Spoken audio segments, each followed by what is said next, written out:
that's when I started to really look at the numbers and being like, wow, there's a huge population of people that just will not have access to solar panels, looking at where the market of solar is going, which is like doubling down on residential roofs. And that's how I got the idea to like start prototyping something that I could use, knowing that I am in a similar situation to a lot of people.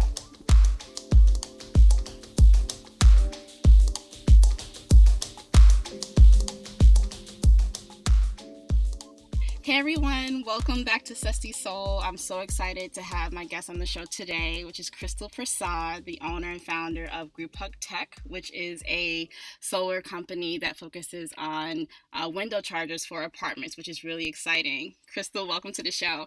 Hi, thank you so much for having me. Absolutely. So, for those of you who are not already familiar with Krystal, she does a lot of work in the solar space, and we met at what was it, Krystal? The Sustain event, I believe, in Yeah, was it Brooklyn. sustain and was it the cloth?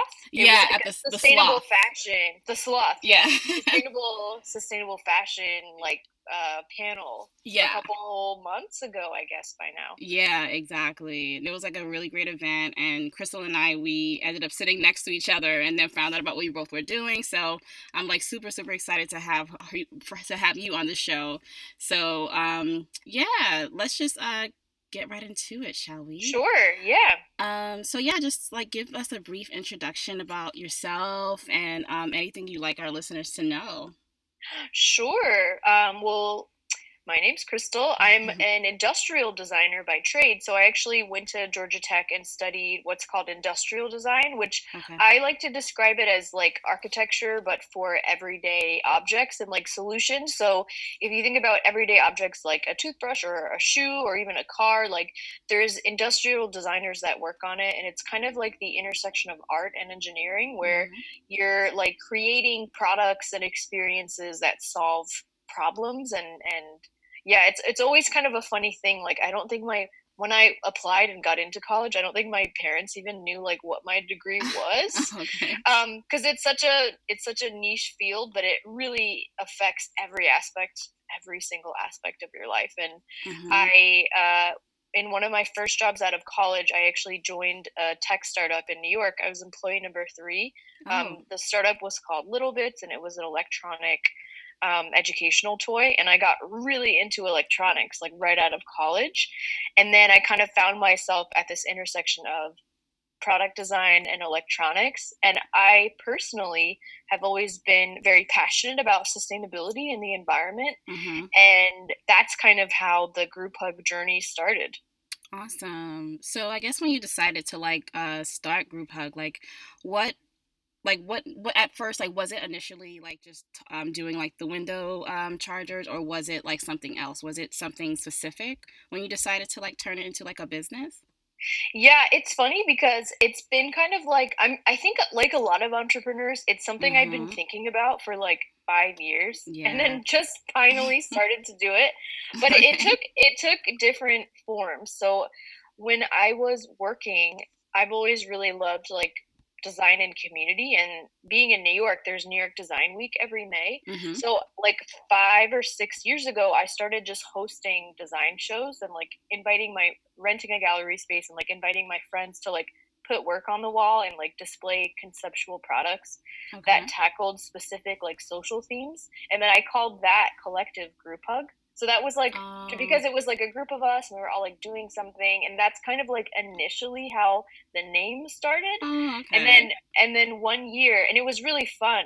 Like it was only 1 week every year, but I had so Okay. much fun doing it. And I think when you hit upon something like that where you're like, oh, I'm having like more fun doing this than my actual job, like maybe I should spend more time on it. And one year one of our themes was energy, and it was just such a cool show Okay. seeing all of these designers and like seeing all these like crazy ideas they were coming up with, that I think in my head I kind of like put a mental pin in that and was like, oh, like there's so many interesting things that could happen in sustainable technology if it was Mm-hmm. viewed from more of a lens of like a user and like with a design sensibility about it. Mm-hmm. And to be honest, like I had that idea probably in like 2015 or something. Like it's crazy. Wow.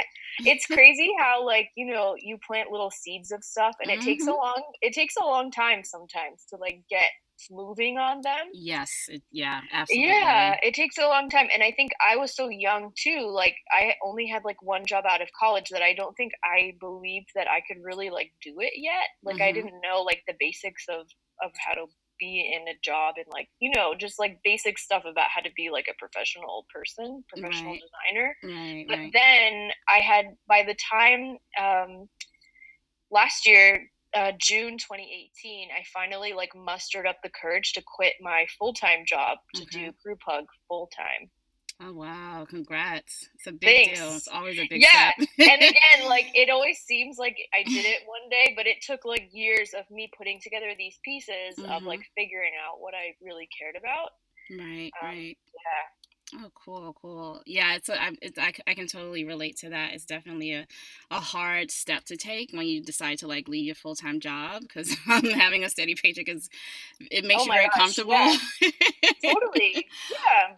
But at the same time, it's just like when you just have that sort of nudge, like that little person on your shoulder saying like, "No, this is right," and like you're kind of inspired to move in that right direction. Sometimes you just got to listen to your heart and take the risk. So, congratulations to doing that. It definitely Thank paid you. off. I know. What's funny is I feel like the older I get, like I almost feel more comfortable taking risks, which I Yeah. feel like is like the opposite of what you think will happen. Because Mhm. I feel like I just have a different perspective where I'm like, okay, if I start this business and I do it now and maybe Mhm. it'll work and maybe it won't, but I'm at least gonna try. And if it doesn't work, it's not the end of the world, you know. Absolutely. I'll do something else. But yeah, Exactly. It's like you you don't don't want want to. to go Yeah, ahead, you don't sorry. wanna. Oh, no, I think we were about to say the same thing. You don't wanna be, like, 80 looking back and being like, "I should have started that solar business," you know? Absolutely. Yeah. You don't want to I just do not want to say like, "Oh, shoulda, coulda, woulda," right? Like at Yeah, least we can exactly. both look back and say, "Okay, we tried, we gave it a good shot." And all that. So that's like I feel like where a lot of the peace comes from when it comes to like, entrepreneurship and all the risks that come with it. Yeah, absolutely. Yeah. Yeah. So how do you hope Group Hug Tech will make an impact? Like, clearly we know it's solar and the whole issue around solar energy and all these things. Like, it's still from your perspective. Like, what is the main impact that you want to make with Group Hug Tech? Yeah, so once I quit my job and I wanted to focus on sustainable technology, Mm-hmm. I decided like even thinking about any field in sustainability, there's so much work to be done, whether Mm-hmm. it's fashion or food or construction or energy or like literally name anything Right. and it needs work to be done in terms of sustainability and thinking about it circularly. And Mm-hmm. I think for me, I thought about what am I like uniquely set up to tackle. Mm-hmm. And because I came from the consumer electronics space, I sort of settled on doing something in technology because, like, if you think about sustainable technology, most people think about solar first, Mm-hmm. probably because it's like an iconic symbol of like a new generation of energy. Right. And then once I dug deeper into that, I realized how inaccessible solar can be for the average person. Mm-hmm. And like being, in my 30s living in New York, I really don't couldn't see a path for me like ever adopting solar energy if I like continued to live in apartment buildings. Mm-hmm. Maybe one day buying my own apartment, which still wouldn't give me like like necessarily give me like a traditional roof. Mm-hmm. And that's when I started to really look at the numbers and being like, wow, there's a huge population of people that just will not have access to solar panels, looking at where the market of solar is going, which is like doubling down on residential roofs.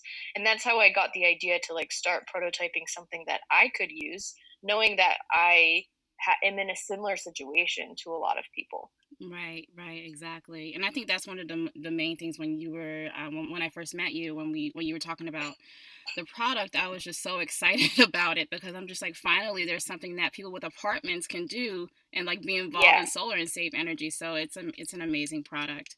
Yeah. And actually, should I just explain what the product does? Sure, sure, sure, absolutely. Just so people know. Yeah. So our the company's GroupHug, and the first product is called a window solar charger, and it's basically a solar panel that hangs on the inside of apartment windows, and there's a built-in circuit board and battery, so that it's basically just harvesting sunlight all the time, storing it in the battery, and there's a built-in USB port in the panel that would allow you to charge USB devices off the grid. And it's designed in a way where it looks like half home decor, half solar panel, so that you won't mind hanging it up all the time because it kind of looks like a picture frame. So, like, the design part being a really important piece of it. That's amazing. I've seen it before, guys. And if you when you have time, please make sure you go to the website grouphugtech.com and take a look at the product. It's adorable. So like It's like, yeah, I always say it's like the cutest solar panel you've ever seen. And like, you probably don't think about solar panels being cute, but I legitimately think that if you took a more like design and artistic approach to this technology, like photovoltaics, or really any type of tech, then people are going to be more excited about it. And if people are more excited about it, they're more likely to adopt it. And then like absolutely. you want the adoption rate to be higher so that you can take more carbon out of the atmosphere. So I think that's really important. Yes, absolutely. So when you were like building the company, when you were starting, did you feel like you had a good sense of support when you were getting things done, or how was that Yeah. for you? That's a good question. I feel like because I worked in the tech space in New York before, I think in terms of like other tech startups, like definitely there's a lot of amazing Mm-hmm. programs in New York City specifically if you're Mm-hmm. trying to start a business. Mm-hmm. I think within solar, it was a little like funky because there's Mm, really not as many people playing in the consumer solar space yeah, versus like residential solar. that's true. So honestly, like our like I did connect with like some of the solar panel installers in the New York City area, and they're super supportive, and I think they find what I'm doing exciting because I'm like reaching a younger demographic than what their demographic is, and they kind of see like if I'm targeting like people in their 20s and 30s, they're most people who own a house in New York are not in their 20s and 30s. Right. Um, if anything. So their demographic is like over 40, and they're like, oh, you're getting people interested in solar panels in their 20s, which is very advantageous for them because Yeah. they want to talk to that same person. So I think from like a lead generation standpoint, like inspiring younger and younger people, it's obviously just going to be better business for them. um I honestly think like sometimes being kind of straddling between design and like a technical field, Mm-hmm.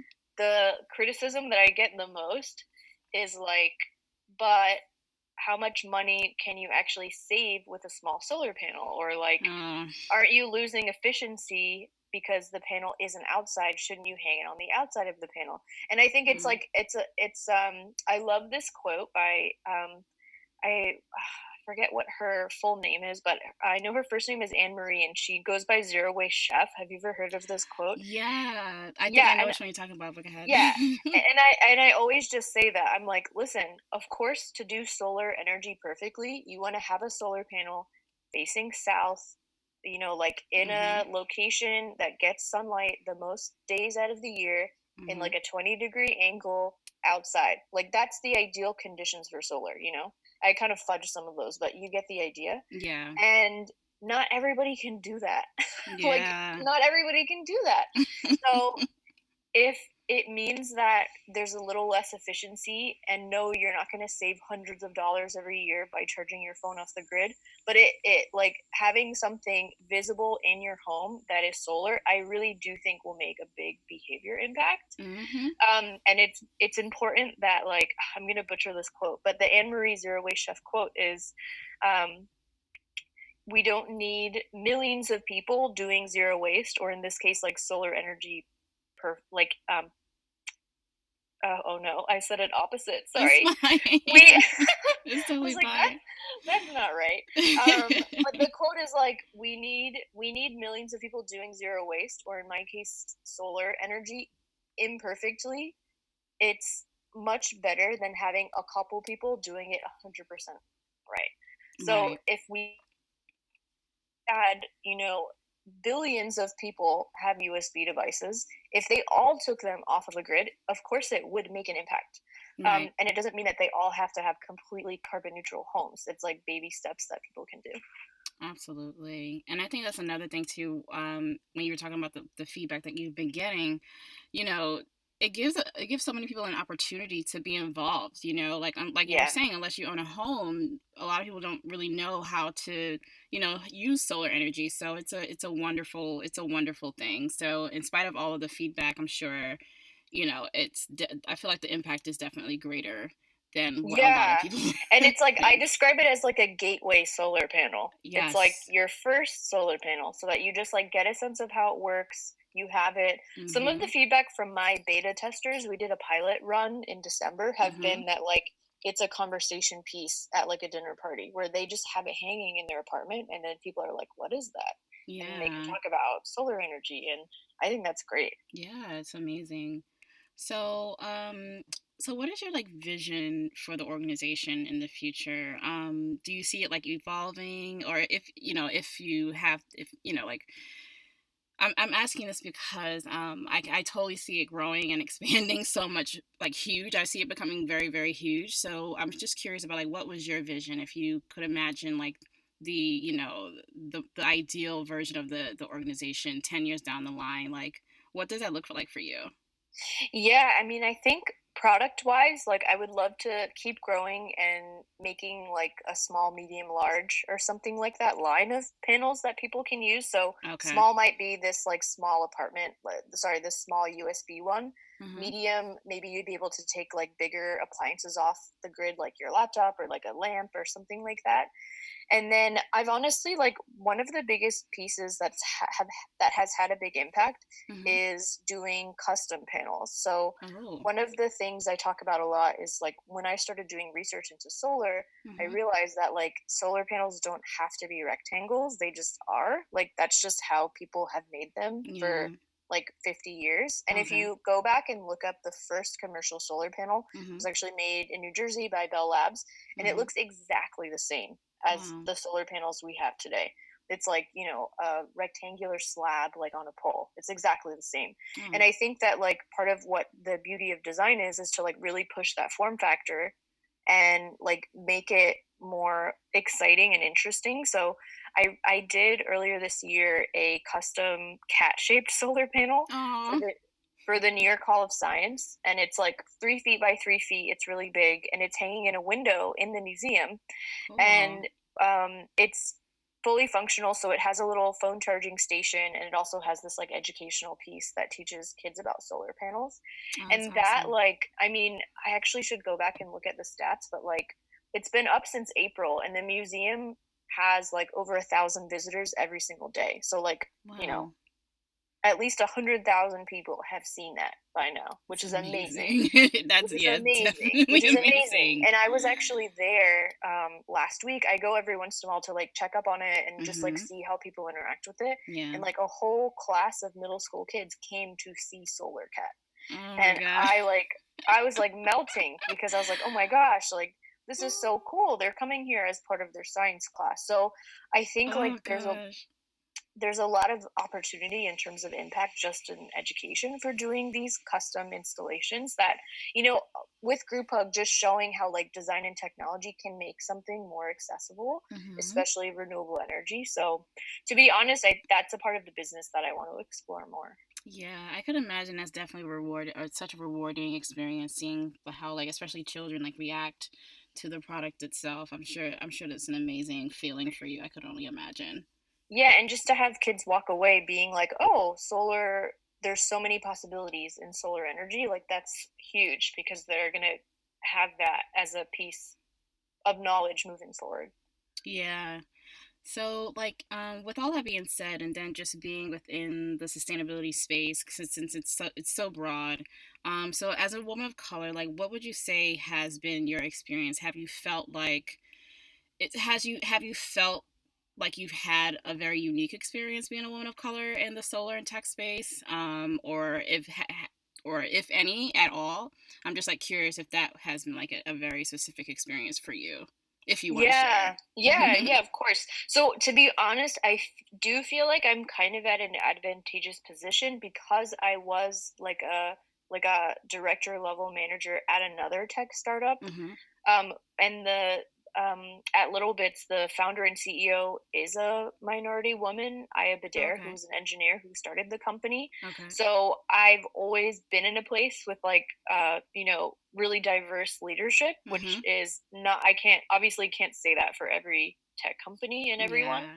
Yeah. So that's been amazing to like get that type of mentorship and like see how a female run tech company can be is Right. awesome. So I feel lucky in that regard. But Okay. just in general, I would say being a female in the tech space definitely has its challenges. Like Hmm. I was actually at the I ran into at one of an event kind of recently, but at Yeah, like the marketplace of the future. yeah, like I always honestly I do think it's just like a like a mansplaining, like Yeah. patriarchal Yeah. thing that like if I also look really young, so I'm actually 31, but I still get carded and people think I'm like 16. Oh So whenever yeah. they're like, "Oh, like are you sure that this will work?" and like blah blah, and I was like, "Yes, I founded the company. Like I'm pretty sure I know how it works." It's just Right. like Yeah. very a lot of like I got a lot of like condescending questions. Oh And I gosh. actually I've this one man came up to me and was like asking me like about manufacturing and like how the way it's designed like isn't manufacturable and like I should make sure X, Y, and Z with my factory. And it's just like Hmm. a lot of unsolicited a lot of Yeah. unsolicited advice when And like assumptions too, and like, a lot of assumptions that like I don't know what I'm doing, and yeah. I'm always like I've worked in consumer electronics for 7 years, but thanks, Hmm. and it's Right. just like yeah, and I've been to the factory, so I'm good, and it's just Hmm. a lot of assumptions that like you're a woman, you're new, you're trying something that's Hmm. cute. Yeah. So, like, with all that being said as well, like, if you have, do you have any like advice for anyone looking to start a business or an organization within solar? If there's any sort of like, like I guess upfront advice, whether it be like on the startup level or just like the inception level, just in terms of just really branching out. Do you have any advice for them?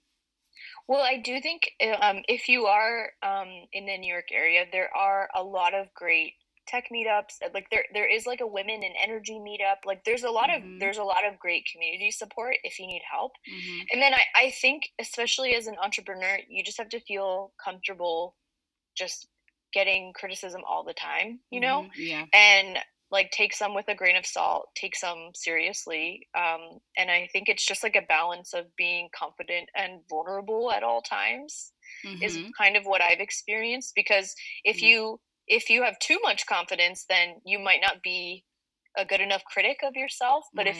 if you can't get over the critiques, then you'll never get anything done. So I think it has to be a healthy balance of both. And honestly, I feel like just know that like every business, no matter if it's like really small or really big, Mm-hmm. everyone's like trying to figure something out or like get to some other level. So like Yeah. it's all kind of the same game on different levels. Absolutely. Yeah. So with that, so like in terms of the resources, I know you talked about the meetups and things like that.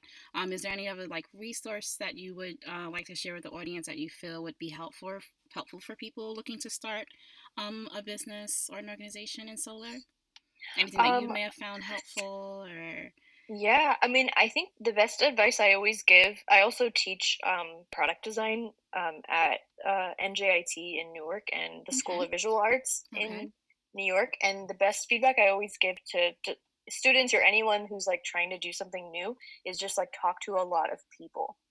So right, I talked to like so many people before I officially started GroupHug, just making sure that I was like going into something that there was an appetite for. mm-hmm, And I think like that's I honestly I try to just be really really pragmatic about if I think the business model is going to work or not. And if mm-hmm, like from a very basic level, like you have to make sure that your business can scale to a certain degree, like depending on what your vision is, and then make sure people want the thing that you're making right, because you can spend a lot of time and resources and money developing things and like spending it on legal and like doing all of this stuff. And then Yeah. if you launch and it's not the right thing, that's so like, it's just not a good use of time. So before you like spend any money, like talk to a lot of people and like see if Mm-hmm. there's interest in what you're doing. And then I always like try to get as much feedback as I can in the beginning so that you can like act and change accordingly. That's honestly like the best resource, is like knowing that you will have demand. And I think Kickstarter is a great way to like to do that. So I did a Okay. Kickstarter last June Okay. just to start off and to see if there was demand in what I was doing. And I was like fully prepared that if, if I didn't get as much as I thought, that maybe I should like do some research and do something else, because at the end of the day, if you want to have impact, people have to like what you're doing. Yes, absolutely. So, like, how can individuals support Group Hug? Do you have any like events coming up or any sort of new initiatives coming up with Group Hug that people can support or follow? Yeah, Besides like your social media and stuff like Instagram and yeah, whatnot, definitely. I was but gonna say like we're the most active on Instagram. We're at GroupHug Tech. We're actually doing a happy hour series. I'm trying it out. We're doing once a cool. month, getting someone in the New York sustainability scene to like give a short like interactive talk. Oh, And we'll have awesome. drinks and snacks. You should definitely come. The Yeah. first the first one is going to be this Wednesday, and I'm going to kick it off for anyone who doesn't know Group Hug, and I'll have panels and stuff like that. Cool. Next month in November, we're going to have Jessica from Come Pottery. It's Oh, a really cool. interesting like indoor composting business. Awesome. So every month we're trying to get someone new. And then if people are interested in the product, we are still taking pre-orders on our website, grouphugtech.com. It's 149, and we're actually going through manufacturing right now, and we're going to be shipping early next year. Awesome. I'm excited. I can't wait to like actually have one for myself. Probably get Yeah. like a couple. So yeah, I just wanted to get back to you again. Like, who is Krystal? Outside of the product design, outside of the tech startup, everything, who is Krystal? Like, let us know like who you are. And this can be anything quirky you want to let the audience know, or serious or whatever you want the audience to know about you. Ooh. Well, I definitely, one of my favorite things that my husband and I do is like we love donuts, and we'll always like try any donut shop, like any like donut store in our general area. We like sample all of them. We had donuts at our wedding. Like I just really like it. I live in Sunset Park, and there's an amazing donut place. They're like $1.25. It's awesome. Uh-huh. And then because like at Little Bits I was a toy designer, I always like to say like it's like imagine a toy designer made a solar panel, and that's basically what I'm doing. But I really love I actually really do love like toy design and playful things. So I love Star Wars. I have a lot of like Star Wars Oh gosh, me stuff, too.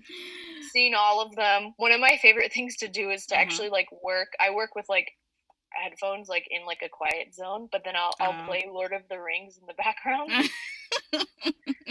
So I'm just like very nerdy. And what else? Honestly, I think like I try to like um I'll work really hard sometimes, or I'll be extremely lazy sometimes. So like very very binary. Like one day I'll work really hard, and then yesterday I watched like the Great British Bake Off for like 7 hours. Oh, I So love that show. yeah, me too. Which honestly, I feel like the busier you get, if your business is growing, it's tough to do that. But Yeah. sometimes I find like if I'm like trying to relax, like half, like multitask, like Mm-hmm. relaxing and working, then you don't like do a good job on any of them. Yeah, On like, then you don't feel relaxed, and you're also like not doing a good job at your work. So exactly. trying to do both. But yeah, I love like watching TV and movies and nerdy stuff and Yeah. eating donuts. That would be my ideal day. No, I'm definitely with you on the donut thing. I love like a special donut. Anything that has any sort of like non-traditional ingredients in donuts, I love. So I hear you on that one. See, I'm the opposite. I'm Oh, a very really? traditional donut person. So like Like, Krispy Kreme kind of like oh yeah, classic. yeah, yeah. And like, have you ever been to Peter Pan in Greenpoint? No, Oh, it's but really I good. mean, Like really, really, really simple, like glazed or like chocolate oh frosted donut really? would be my favorite. Oh, classics are always good anyway, so Yeah. I'll definitely have to check it out. So yeah, like let us know, like if you can just remind the audience of like your website and your Instagram handle and an email if you want, if there's an email that you would where people can like reach out to you, like let them know. Sure. So yes, Krystal, the founder of GroupHug Tech, we are at grouphugtech.com. On Instagram, we're at GroupHug Tech, and it's very repetitive. And if you want to email us, you can email hello@grouphugtech.com. Awesome. Well, you heard it from Krystal, guys. Krystal, thank you again so much for taking the time to chat with me today and being on Susty Soul. It's an honor. And I You're welcome. Thanks honestly, for having me. absolutely, I honestly see the company thriving, and I cannot wait to see what else you guys have in store. And I hope to watch the company evolve. So definitely looking forward to all of it. Oh, thank you. Now I have to go get a donut. Me too. I feel like I'm gonna grab one too. All Bye. right. Have a good night. You too. Thanks, everyone.